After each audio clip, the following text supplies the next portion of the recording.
Iran के खिलाफ ताकतवर ऑप्शंस पर गौर कर रहे हैं। ऑप्शंस में फौजी कार्रवाई भी शामिल है। अमरीकी सदर ने खबरदार कर दिया, कहा कि ईरान हमारी रेड लाइन को अबूर कर रहा है। डोनाल्ड ट्रंप ने कहा कि ग्रीनलैंड को डील कर लेनी चाहिए। ट्रंप ने खुद को वेनेजुएला का कायम मकाम सदर डिक्लेयर कर दिया। सोशल मीडिया साइट पर अपनी तस्वीर पोस्ट की जिसमें वो खुद को वेनेजुएला के कायम मकाम सदर के तौर पर पेश कर रहे हैं। दूसरी जानिब अमरीकी ओहदेदार का दावा है कि सदर ट्रंप ईरान से मुताल्लिक ऑप्शंस पर गौर के लिए सीनियर मुशीरों से कल मुलाकात करेंगे।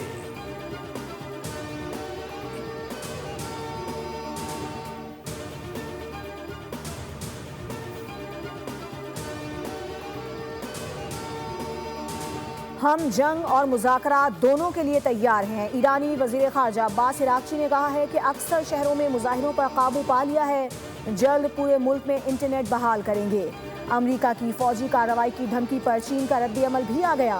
वज़ारत ख़ारजा ने कहा कि उम्मीद है कि ईरान की हुकूमत और अवाम मौजूदा मुश्किल सूरत हाल पर काबू पा लेंगे। किसी भी तनाज़े का हल फ़ौजी ताकत के ज़रिए नहीं निकाला जाता।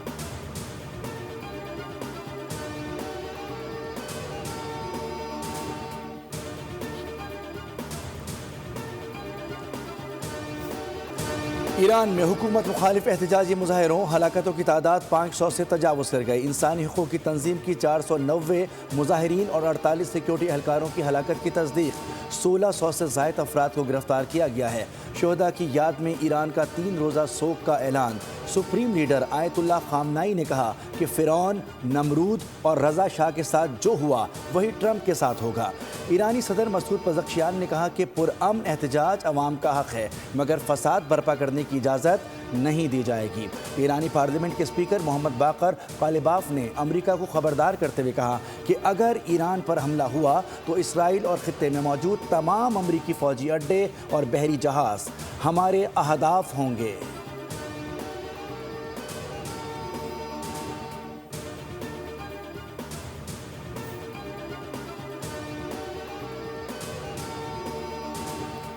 पीपल्स पार्टी का सदर आसिफ अली जरदारी के दस्तखत के बगैर स्पेशल इकनॉमिक जोन्स ऑर्डिनेंस जारी करने पर कौमी असम्बली से वॉकआउट। पीपी रहनुमा नवीद कमर का कहना था कि पहली बार हुकूमत ने एक ऐसा ऑर्डिनेंस नाफिज किया जिसकी सदर ने मंजूरी नहीं दी। इस कानून की कोई हैसियत नहीं। इन हालात में हम इस ऐवान का हिस्सा नहीं बनते।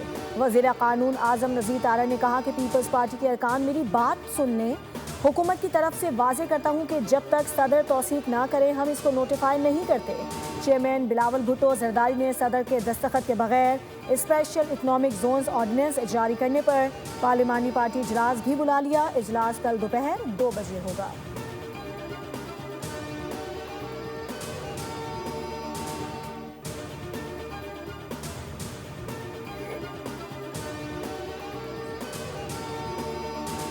बयानी के खिलाफ जा रहे हैं, हम अब बर्दाश्त नहीं करेंगे। वो कौन होता है जी?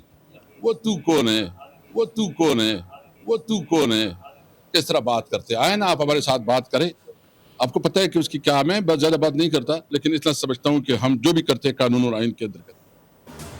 ओए तू है कौन? किस तरह बात करते हो? तलाल चौधरी गैर जिम्मेदार आदमी है। असद कैसर का तलाल चौधरी को जवाब। बोल से गुफ्तगू में कहा कि सुहेल आफरीदी एक सूबे का वज़ीर आला है, उसे कराची में शानदार वेलकम किया गया है। सुहेल आफरीदी ने साबित किया है कि कराची पाकिस्तान तहरीक इंसाफ का है।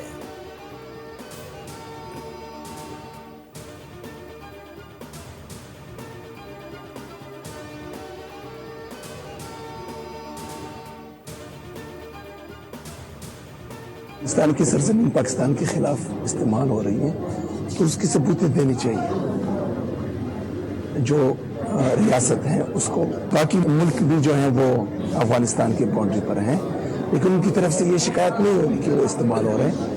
वज़ीर आला KP का दहशतगर्दी के शवाहिद से मुताल्लिक गुमराह कुन बयान और असल हक़ाइक़ सामने आ गए। वज़ीर आला खैबर पख्तूनख्वा कौमी बयानी में अबहाम पैदा करने की कोशिशों में मसरूफ़ अमल। वज़ीर आला का अफ़गानिस्तान से होने वाली दहशतगर्दी के शवाहिद तलब करना गैर जिम्मेदाराना है। पाकिस्तान मुतादिद मौक़ों पर तालिबान को दहशतगर्दों की सहूलतकारी के मुस्तनद शवाहिद फराहम कर चुका है। एक मुसल्लिमा हकीकत है कि अफ़गानिस्तान दहशतगर्द तंजीमों की आमाजगाह बन चुका है। ईरान सिक्योरिटी वजूहात की बिना पर गैर कानूनी अफगान मुहाजिरीन को बेदखल कर रहा है। अफगान सरजमीन से TTP ने पाकिस्तान पर हमले किए। आलमी जरीदा डिप्लोमेट के मुताबिक अफगानिस्तान दहशतगर्दों की आमाजगाह बन चुका है।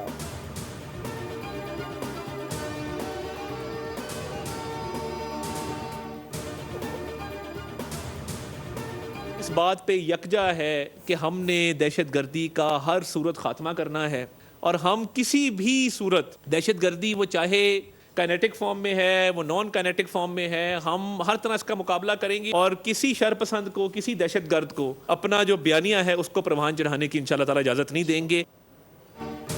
दहशतगर्दों का दीन ईमान नहीं होता। किसी भी दहशतगर्द को उनका बयानिया परवान चढ़ाने की इजाज़त नहीं देंगे। कौम दहशतगर्दी के खात्मे के लिए पुरअज़्म है। वफाकी वज़ीर इत्तलात अता तारड़ कहते हैं, तालिबान भारत में जाते हैं, ऐसे कौन से मुज़ाकरात हैं जो हल नहीं हो रहे।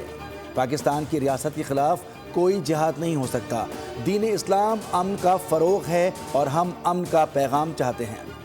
मुल्क में अमन के लिए उलमाए कराम का अहम किरदार है।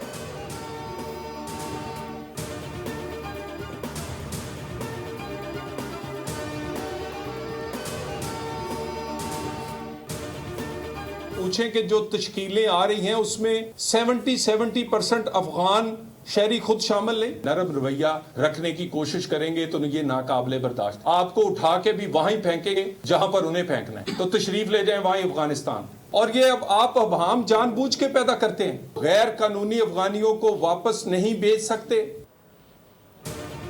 वज़ीर आला खैबर पख्तूनख्वा अंडर 19 बच्चा है जिसे नहीं मालूम कहाँ क्या बात करनी है। पहले बात कर जाता है, फिर मुआफ़िया मांगता है। पूरी दुनिया को मालूम है कलअदम दहशतगर्द तंजीमें अफगानिस्तान में मौजूद हैं।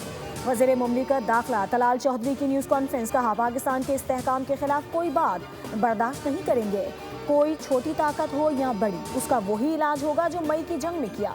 अगर दहशतगर्दों से इतनी हमदर्दी है तो अफगानिस्तान तशरीफ ले जाएं।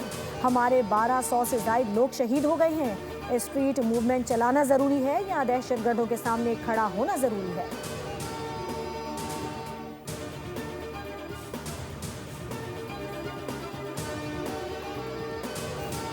टांग थाना गोमल की हुदूद में पुलिस बख्तरबंद पर IED हमला। धमाके से SHO थाना गोमल समेत 6 पुलिस एहलकार शहीद हो गए। वाक़या कोटवली से 25 किलोमीटर फासले पर पेश आया। धमाके से बख्तरबंद गाड़ी मुकम्मल तबाह हो गई। वज़ीर-ए-आज़म का पुलिस एहलकारों की शहादत पर इजहार अफसोस। वाक़े की फौरी तहकीकात की हिदायत। कहा, जिम्मेदार दहशतगर्दों को जल्द अज जल्द उनके मंतकी अंजाम तक पहुँचाया जाएगा। हुकूमत पाकिस्तान मुल्क से दहशतगर्दी के मुकम्मल खात्मे के लिए पुरअज़्म है।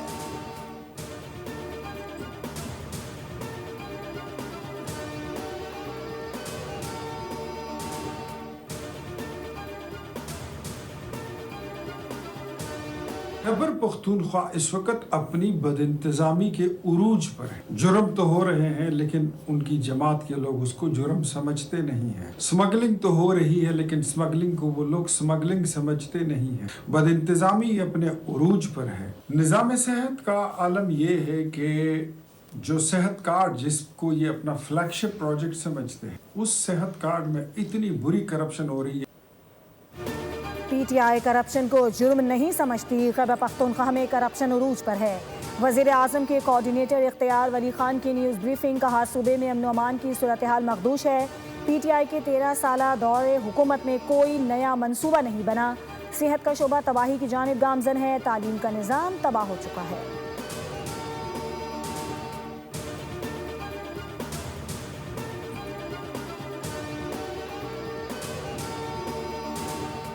फॉरेंसिक रिपोर्ट जो है वो सामने आई है रेडियो पाकिस्तान पे हमले के हवाले से, जिसमें पता चला कि 9 मई में पेशावर में होने वाले जो हंगामे हैं उनके अंदर ये लोग बराह रास्त मुलविस थे।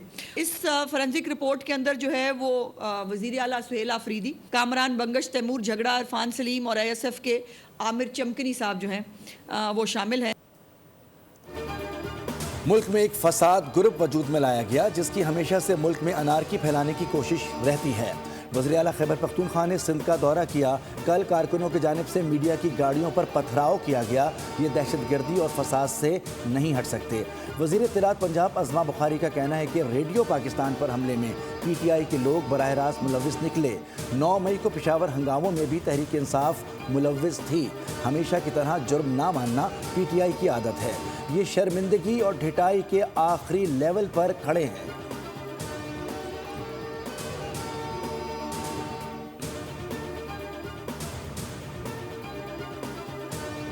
वफाकी दारुल हुकूमत इस्लामाबाद में मकामी हुकूमत के निज़ाम में बड़ी तब्दीलियाँ, ऑर्डिनेंस जारी। ऑर्डिनेंस के मुताबिक कौमी असम्बली के 3 हलकों की सतह पर 3 टाउन कॉरपोरेशन बनाई जाएंगी। टाउन कॉरपोरेशन का 1 मेयर और 2 डिप्टी मेयर्स होंगे। हर टाउन कॉरपोरेशन में यूनियन कौंसिल की तादाद का तयन वफाकी हुकूमत करेगी। हर यूनियन कौंसिल 9 जनरल कौंसलर्स और 4 मखसूस नशिस्तों पर मुश्तमिल होगी। कॉरपोरेशन की मुद्दत 4 साल होगी।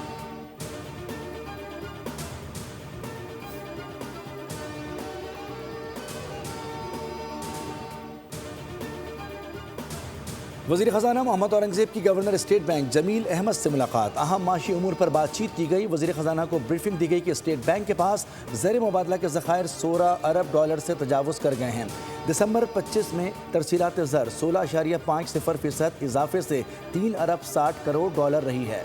रवा माली साल 6 माह में तरसीलात ज़र 11% इजाफे से 19.73 अरब डॉलर रही।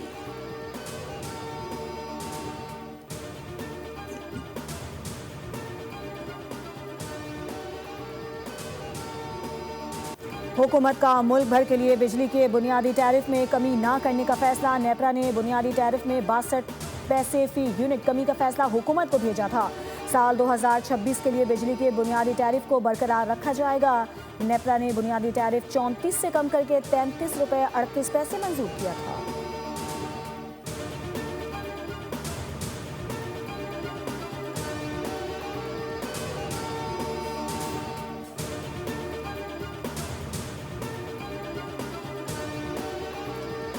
मारूफ कारोबारी शख्सियत की ब्लू इकॉनमी में सरमायाकारी पर नजरें मरकूज। आरिफ हबीब की पाकिस्तान नेशनल शिपिंग कॉरपोरेशन की इंतजामिया से मुलाकात।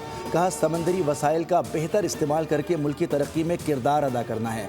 ब्लू इकॉनमी सेक्टर में जिद्दत और बेहतर इस्तेमाल से रोजगार के मौके पैदा होंगे। शिपिंग कॉरपोरेशन 2030 तक जहाज़ों की तादाद 10 से बढ़ाकर 54 करना चाहती है।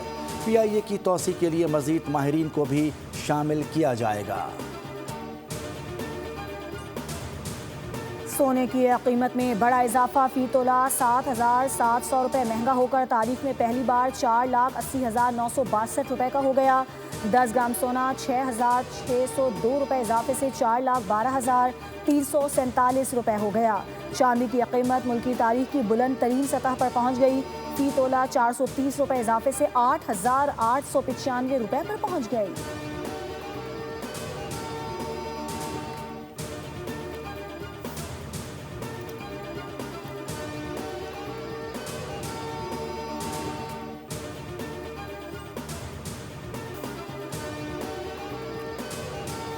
Bangladeshi cricket team T20 world cup के मैचेस कहां खेलेगी, सबको फैसले का इंतजार है। लेकिन भारतीय मीडिया ने फैसले से पहले ही प्रोपेगेंडा शुरू कर दिया। भारतीय क्रिकेट वेबसाइट का दावा है कि बांग्लादेश के मैचेस भारत से श्रीलंका मुंतकिल करने के इम्कान कम हैं। अलबत्ता वेन्यूज़ की तब्दीली का ऑप्शन ज़ेर गौर है। वेबसाइट के मुताबिक बांग्लादेश के मैचेस कोलकाता और मुंबई के बजाय चेन्नई और केराला में कराए जा सकते हैं। सिक्योरिटी खदशात के बायस BCB ने ICC बांग्लादेश के मैचेस भारत से श्रीलंका मुंतकिल करने का मुतालबा कर रखा है। ऑस्ट्रेलिया की बिग बैश लीग में मोहम्मद रिजवान की सुस्त बैटिंग पर मेलबर्न रेनिगेट्स की टीम मैनेजमेंट नाखुश। इनिंग्स के अख्ताम से 2 ओवर्स पहले ही रिजवान को वापस बुला लिया। मोहम्मद रिजवान 23 बॉल्स पर 26 रन बनाकर रिटायर्ड आउट हुए। कमेंटेटर्स ने कहा कि टीम मैनेजमेंट को यह फैसला पहले ही कर लेना चाहिए था।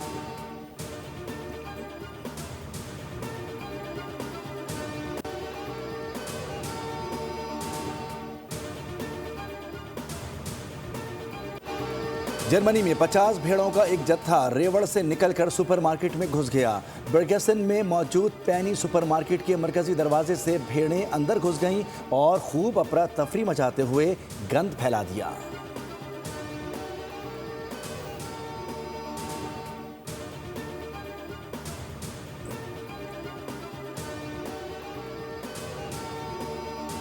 लॉस एंजलिस में गोल्डन ग्लोब अवार्ड की रंगारंग तकरीब। रेड कार्पेट पर फिल्मी सितारों के जलवे, मारूफ हिदायतकार, प्रोड्यूसर्स और स्टार्स ने महफिल की रौनकें बढ़ाई। रोज बायरन बेहतरीन अदाकारा और टिमोथी शैलेट बेहतरीन अदाकार करार। वन बैटल आफ्टर अनदर बेहतरीन फिल्म का अवार्ड ले उड़ी।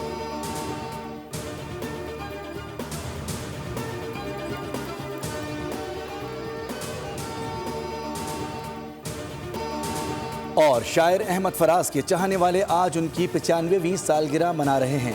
अहमद फराज ने अपने लफ्ज़ों से शायरी को नई जहतों से रोशनास कराया। बहुत से नामवर गुलकारों ने उनकी शायरी को चार चांद लगाए।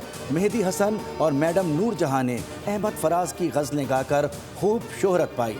6 दहाइयों पर मुहित अदबी ज़िंदगी पर अहमद फराज को कई एजाज़ात से नवाजा गया। सब्सक्राइब करें और बेल दबाएं ताकि कोई खबर रह न जाए।